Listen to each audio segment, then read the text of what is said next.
ओम नमः शिवाय, शिवजी सदा सहाय। ओम नमः शिवाय, गुरुजी सदा सहाय। ऑटोबायोग्राफी ऑफ योगी जी, अध्याय 12। मेरे गुरु के आश्रम में बिताए गए वर्ष। तुम आ गए।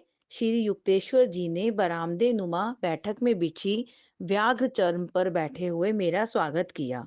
उनका स्वर रूखा और भावहीन था। मेरे प्रिय गुरु, मैं यहाँ आपका अनुसरण करने आया हूँ। झुककर उनके चरण स्पर्श करते हुए मैंने कहा, ऐसा कैसे हो सकता है? तुमने मेरी इच्छाओं का अनादर किया है। अब ऐसा नहीं होगा गुरुजी। आपकी इच्छा मेरे लिए कानून होगा। तब तो अच्छा है। अब मैं तुम्हारे जीवन का दायित्व उठा सकता हूँ। गुरुदेव, मैं स्वेच्छा से अपने इस भार को आपको सौंपता हूँ। मेरा पहला अनुरोध है कि तुम अपने परिवार के पास घर वापस जाओ। मैं चाहता हूँ कि तुम कलकत्ता कॉलेज में प्रवेश लो।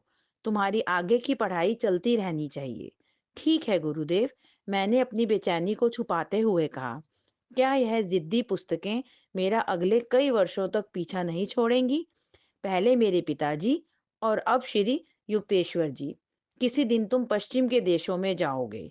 वहां लोग प्राचीन भारतीय ज्ञान को सुनने के लिए आतुर रहते हैं। यदि उस अजनबी हिंदू शिक्षक के पास यूनिवर्सिटी की डिग्री हो। आपको बेहतर ज्ञान है गुरुजी। मेरी उदासी खत्म हो गई। मेरा पश्चिम की ओर जाने का उल्लेख मुझे उलझन भरा लगा, लेकिन मैं अपने मास्टर को उनकी आज्ञा शिरोधार्य कर उन्हें प्रसन्न करने का कोई मौका गंवाना नहीं चाहता था। तुम कलकत्ता के समीप ही हो गए। जब कभी तुम्हें समय मिले, यहाँ आते रहना। हो सका तो हर दिन आऊंगा गुरुदेव। मैं कृतज्ञतापूर्ण आपकी हर आज्ञा को, अपने जीवन के हर पहलू पर आपका अधिकार स्वीकार करता हूँ, लेकिन एक शर्त पर। हाँ कहो। यदि आप ईश्वर से मेरा साक्षात्कार कराने का वचन दें। 1 घंटे तक हमारा वाक युद्ध चलता रहा। एक गुरु के कहे शब्द झूठ नहीं हो सकते, इसलिए उन्हें आसानी से नहीं दिया जा सकता। वचन में विशाल संभावनाएं निहित है। एक गुरु को ईश्वर के इस जगत के सृष्टा के साथ घनिष्ठ संबंध होना आवश्यक है। तभी वह उसे किसी के सामने प्रकट होने के लिए बाध्य कर सकता है। मैंने श्री युक्तेश्वर जी का ईश्वर के साथ एकात्मकता को महसूस कर लिया था और मैंने दृढ़ निश्चय कर लिया था कि मैं अपनी बात मनवा कर रहूंगा। तुम बहुत जिद्दी हो। मास्टर ने इन शब्दों के साथ अपनी करुणामयी सहमति प्रदान कर दी। तुम्हारी इच्छा ही मेरी इच्छा हो। मेरे हृदय का भार हट गया था। अस्पष्ट खोज यहाँ वहाँ की अब खत्म थी। मुझे एक सच्चे गुरु में हमेशा के लिए आश्रम मिल गया था। आओ, मैं तुम्हें आश्रम दिखाता हूँ। मास्टर अपने व्याघ्र चर्म के बिछौने से उठते हुए बोले। मैंने अपने चारों तरफ देखा। दीवार पर टंगे एक चित्र को देखा। मुझे आश्चर्य हुआ। उसे चमेली का हार पहनाया हुआ था। लाहिड़ी महाशय। हाँ, मेरे दिव्य गुरु। श्री युक्तेश्वर जी का स्वर आदर से कंपित था। एक मनुष्य और योगी की तरह, तथा किसी भी अन्य शिक्षक जिन्हें मैंने अपनी अन्वेषक सीमा तक जाना है, यह उन सबसे महान थे। उस सुपरिचित तस्वीर को मैंने मन ही मन प्रणाम किया। मेरी अंतरात्मा की भक्ति उस लोकोत्तर गुरु के लिए निकली, जिन्होंने मेरे शैशव काल को अपने आशीर्वाद से धन्य किया था और मेरे कदमों को इस घर में आने तक मेरा मार्गदर्शन किया। अपने गुरु के साथ साथ मैं पूरे घर और इसके प्रांगण में घूमा। विशाल और पुराना मजबूती से बना हुआ आश्रम था, जिसके चारों तरफ भारी भरकम खंभों से घिरा प्रांगण था। बाहर की दीवारों में काई जमी हुई थी।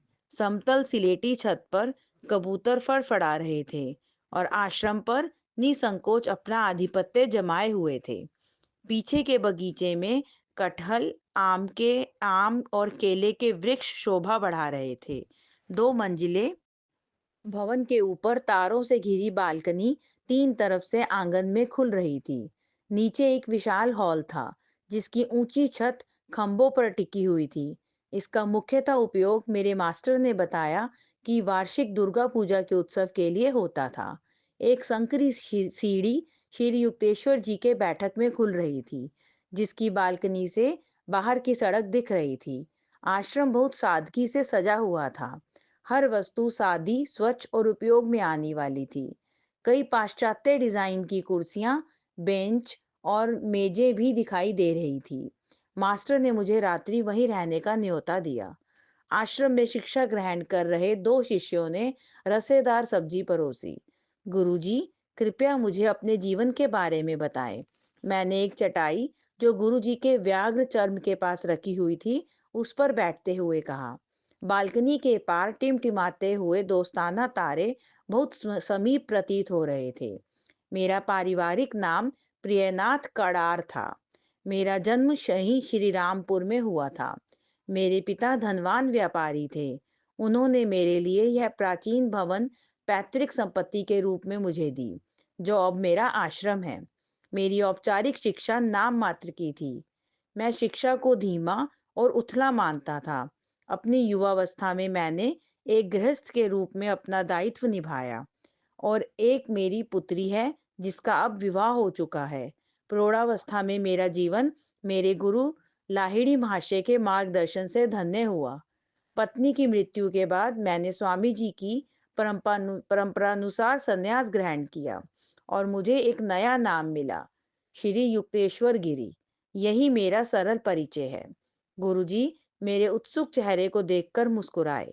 अपने जीवन के बारे में जैसा सब लोग बताते हैं, उसी प्रकार उन्होंने अपने भौतिक जीवन के बारे में बताया, अपना आंतरिक परिचय नहीं दिया। गुरुजी, मैं आपसे आपके बचपन की कुछ कहानियां सुनना चाहता हूँ। मैं तुम्हें कुछ कहानियां बताऊंगा। हर कहानी में एक नैतिक शिक्षा होगी।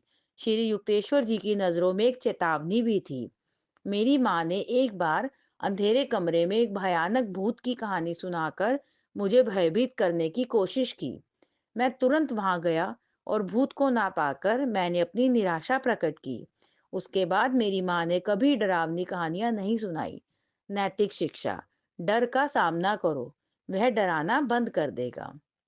दूसरी, मेरे बचपन की कहानी में मुझे अपने पड़ोसी के यहाँ पलने वाले कुरूप कुत्ते को पाने की इच्छा थी। उस कुत्ते को पाने के लिए मैंने घर वालों का जीना हराम किया हुआ था। उनके किसी अन्य बेहतर शक्ल के कुत्ते के पालने के सारे प्रयास विफल हो चुके थे। मैं उनके बारे में सुनना ही नहीं चाहता था। नैतिक शिक्षा: मोह का माया जाल मनुष्य को किसी भी प्रकार के प्रलोभन में फंसने नहीं देता। वह इच्छित वस्तु को ही पाना चाहता है। मेरी तीसरी कहानी एक किशोर मन के लचीलेपन को दर्शाती है। मैंने अपनी माँ को अक्सर यह कहते सुनता था कि ऐसा व्यक्ति जो किसी के मातहत नौकरी करता है, वह दास है। यह भाव मेरे अंदर इतना ठूस कर भरा हुआ था कि विवाह उपरांत भी मैंने नौकरी के सभी प्रस्तावों को अस्वीकार कर दिया। मैंने अपनी बुद्धि को भूमि के व्यवसाय में लगाकर अपनी रोजी रोटी चलाई। नैतिक शिक्षा: बच्चों के किशोर मन में केवल अच्छी और सकारात्मक शिक्षा देनी चाहिए।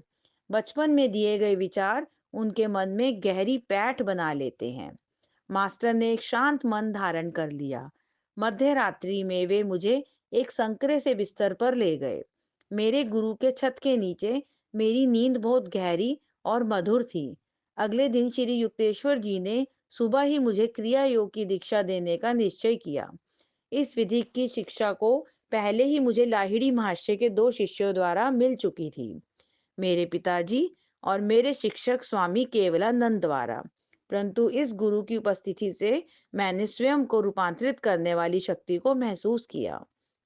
उनके स्पर्श ने मेरे शरीर में दिव्य प्रकाश को प्रज्वलित कर दिया, जैसे असंख्य सूर्य का गौरवमय प्रकाश मेरे ऊपर बरस रहा था। एक अवर्णनीय आनंद ने बाढ़ की तरह मेरे हृदय को अंदर तक अभिभूत कर दिया, और अगले दिन तक बना रहा। देर दोपहर बाद मैं किसी तरह आश्रम को छोड़ने का मन बना पाया। तुम 30 दिन में वापस आओगे।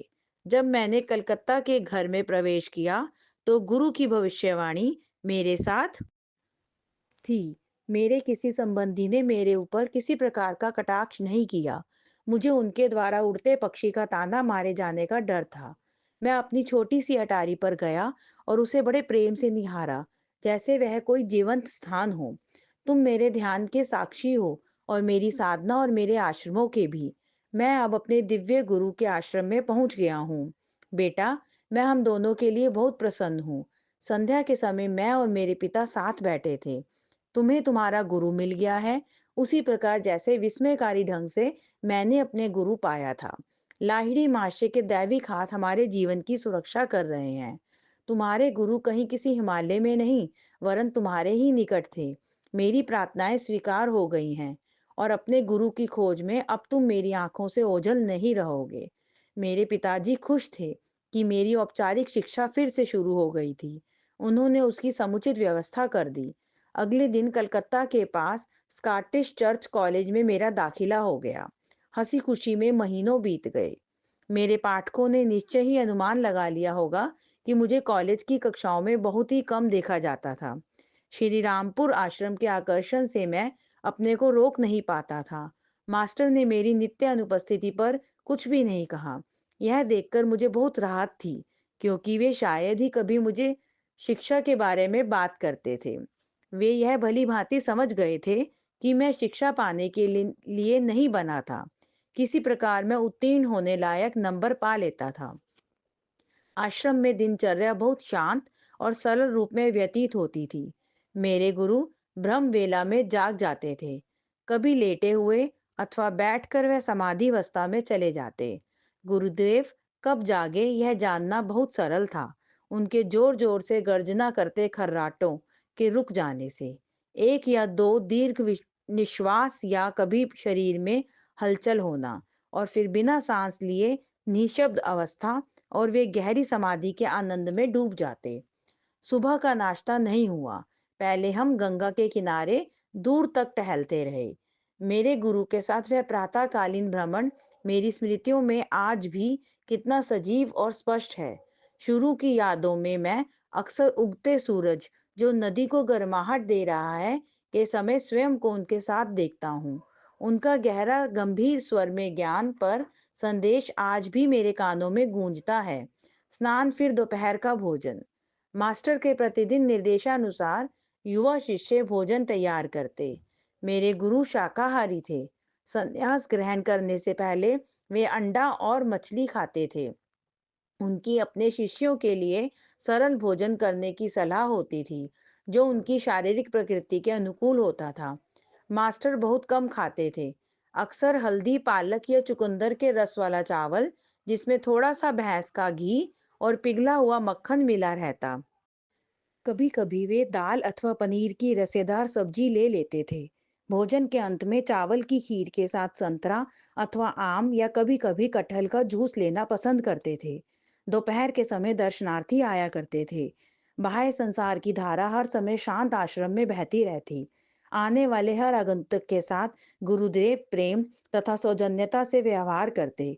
एक सदगुरु जिसने स्वयं को एक शरीर के रूप में नहीं, वरन सर्वव्यापी आत्मा के रूप में पहचान लिया हो, वह मानव जाति में एक समानता देखता है।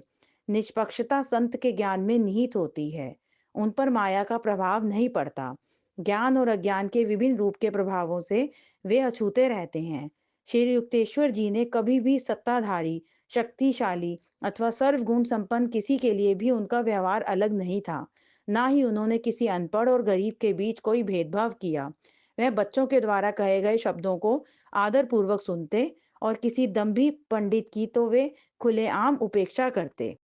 शाम का खाना 8 बजे होता था, जिसमें देर तक रुके हुए अतिथि भी शामिल होते थे। मेरे गुरुदेव कभी भी अकेले भोजन नहीं करते थे। ना ही कभी उन्होंने अपने शिष्य अथवा आए आगंतुक को बिना खाए भेजा। अचानक आ गए अतिथियों से वे कभी भी विचलित नहीं हुए।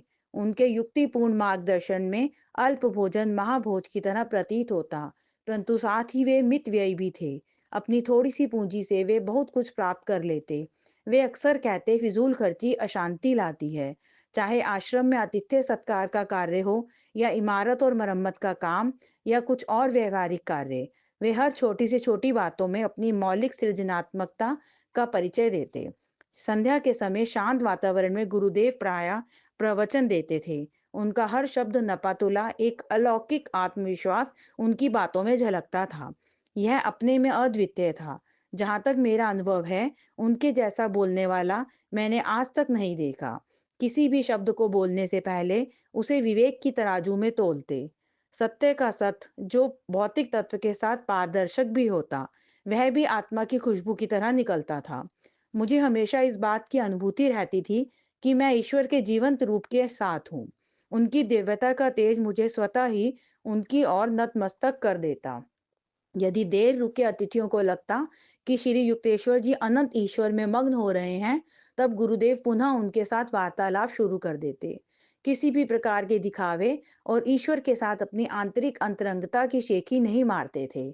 हमेशा ईश्वर के साथ एक रूप होने के लिए उन्हें अलग होकर ध्यान करने की आवश्यकता नहीं थी। एक गुरु जिसे आत्मज्ञान प्राप्त हो चुका हो, उसने ध्यान की सीढ़ी को पहले ही छोड़ दिया होता है। फल आने पर फूल स्वतः ही झड़ जाते हैं, लेकिन फिर भी गुरु अपने शिष्यों को उत्साहित करने के लिए अक्सर ईश्वर के आध्यात्मिक रूप में जुड़े होते हैं। जैसे ही मध्य रात्रि आई, मेरे गुरुदेव एक स्वाभाविक शिशु की तरह नींद की गोद में चले गए। बिस्तर लगाने आदि का इतना महत्व नहीं था। वे बिना तकिए के संकरे से मेज के ऊपर सो जाते, जो उनके व्याघ्र चर्म के पीछे रखा रहता था। पूरी रात दार्शनिक चर्चा होते रहना असामान्य नहीं था। कोई भी शिष्य अपनी जिज्ञासा की वजह से चर्चा शुरू करवा सकता था। उस समय मुझे कोई थकान या नींद नहीं आती थी। मेरे गुरु के शब्द काफी थे। अरे सुबह हो गई, चलो गंगा के किनारे टहल कर आते हैं। इसी प्रकार कई रातें मेरी शिक्षण में बीत जाती। मेरे शुरू के महीने श्री युक्तेश्वर जी के साथ बहुत उपयोगी शिक्षा में बीते। मच्छर को चालाकी से कैसे मात दें। घर में मेरा परिवार हमेशा जाल की मच्छरदानी लगाता था। मैं बहुत निराश हुआ था जब मैंने श्री रामपुर में इस परंपरा को टूटते देखा। यद्यपि मच्छरों का वहां पूरा साम्राज्य था, सिर से पांव तक काटते रहते थे। मेरे गुरु को दया आई, अपने और मेरे लिए मच्छरदानी खरीद ली।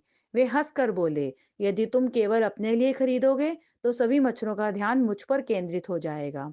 मैंने कृतज्ञता के साथ उनकी आज्ञा का पालन किया। हर रात जो मैंने श्री रामपुर में गुजारी, मेरे गुरु मच्छरदानी लगाने को कहते। एक शाम मच्छरों की सेना ने हमें घेर रखा था, लेकिन गुरुजी अपना निर्देश देना भूल गए। मैं व्याकुल होकर मच्छरों का भिनभिना सुन रहा था। बिस्तर पर बैठकर उन्हें शांत करने के लिए प्रार्थना द्वारा मैंने उनकी दिशा बदल दी। आधे घंटे बाद मैंने गुरु का ध्यान अपनी ओर खींचने के लिए जानबूझकर खांसा। मुझे लगा मैं उनके काटने से पागल हो जाऊंगा, विशेषकर उनके गुनगुनाते रहने से, मानो वे खून भरी रात का जश्न मना रहे हो। मेरे गुरुदेव पर उसका कोई असर नहीं पड़ा। मैं उनके पास गया। वे श्वास नहीं ले रहे थे। उनको यौगिक समाधि में इस तरह से रहते हुए देखना, यह मेरा पहला अनुभव था। मैं देखकर डर गया। इनको हृदयाघात तो नहीं हो गया? मैंने उनके नाक के नीचे एक शीशा रखा। सांस की वाष्प नहीं दिखी। फिर यकीन के लिए मैंने उनका मुंह और नाक अपनी अंगुलियों से बंद कर दिए। उनका शरीर ठंडा और निश्चल था। हक्का बक्का होकर मैं दरवाजे की तरफ सहायता के लिए भागा। अच्छा, तो एक उभरता हुआ प्रयोग करता। ओह मेरी बेचारी नाक! मेरे मास्टर की आवाज हंसते हुए कांप रही थी। तुम बिस्तर पर क्यों नहीं जाते? क्या पूरी दुनिया तुम्हारे लिए बदल जाएगी? अपने को बदलो, मच्छरों की चेतनता से स्वयं को मुक्त करो। चुपचाप मैं अपने बिस्तर पर लौट गया। इसके बाद एक भी मच्छर मेरे पास नहीं फटका। मैं समझ गया कि गुरुदेव ने मुझे खुश करने के लिए मच्छरदानी लगाने के लिए सहमत हो गए थे। उन्हें मच्छरों का कोई डर नहीं था। वह अपनी यौगिक शक्ति से उन्हें काटने से रोक सकते थे, या चाहते तो अपने ध्यानावस्था में जा सकते, जहां मच्छरों को उनको पता ही नहीं चलता। वे मुझे दिखा रहे थे कि यही वह यौगिक शक्ति है जिसे मुझे प्राप्त करना है। एक योगी की क्षमता होनी चाहिए कि जब वह चाहे समाधि की पराचेतन अवस्था में जा सकता है, या उसी अवस्था में जहां उस पर किसी भी प्रकार के भटकाव द्वारा उसका ध्यान बटाया नहीं जा सकता, चाहे वह किसी कीड़े की भनभनाहट हो या दिन का तीखा प्रकाश हो। किसी भी प्रकार के बाह्य जगत के इंद्रिय बोध को बंद कर देता है। समाधि की अवस्था में देखने और सुनने की शक्ति अंतर जगत की होती है, जो बाह्य जगत या ईडन जैसे भूस्वर्ग की तुलना में कहीं अधिक सुंदर और मधुर होती है। आश्रम में इन मच्छरों ने मुझे एक और शिक्षा दी। शाम होने वाली थी। मेरे गुरुदेव किसी प्राचीन शास्त्र की व्याख्या कर रहे थे। उनके चरणों में मैं संपूर्ण शांति में था। एक दुष्ट मच्छर इस शांत वातावरण में घुस गया और मेरा ध्यान अपनी ओर खींचने लगा।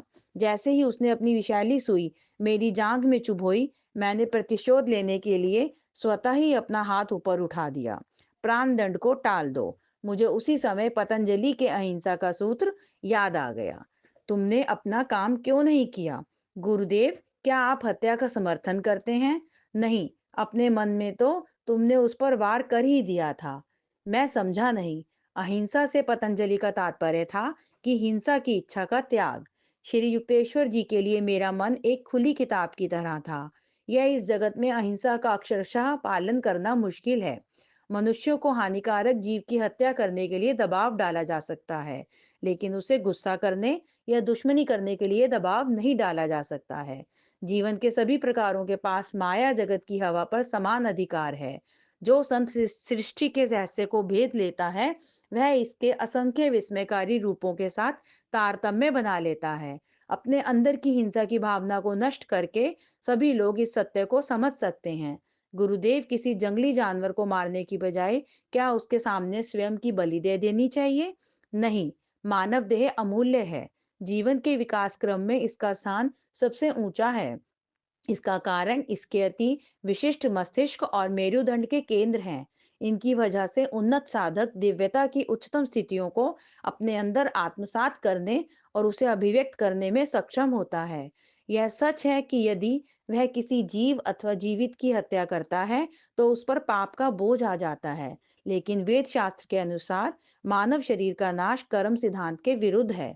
मैंने चैन की सांस ली। प्राकृतिक अनुभूतियों का शास्त्र भी साथ दे। यह जरूरी नहीं है। जहां तक मुझे ज्ञात है, गुरुदेव का कभी किसी बाघ या चीते से सामना नहीं हुआ, लेकिन एक बार विषैले कोबरे से उनका पाला पड़ा था। लेकिन गुरु ने अपने प्रेम द्वारा नाग को अपने वश में किया था। यह भयंकर घटना पुरी में घटी थी, जहां श्री युक्तेश्वर जी का दूसरा आश्रम है। यह बंगाल की खाड़ी में बहुत सुंदर जगह पर स्थित है। एक प्रफुल्ल नाम का युवा शिष्य जो काफी समय बाद आश्रम में आया था, वह उस समय गुरुदेव के साथ था। हम आश्रम के बाहर बैठे हुए थे। प्रफुल्ल ने मुझे बताया, पास से ही एक कोबरा निकल आया। 4 फीट लंबा और देखने में खतरनाक था। फन क्रोध से फैलाए हुए वह तेजी से हमारी ओर आ रहा था। जय गुरु जी, शुक्राना गुरु जी।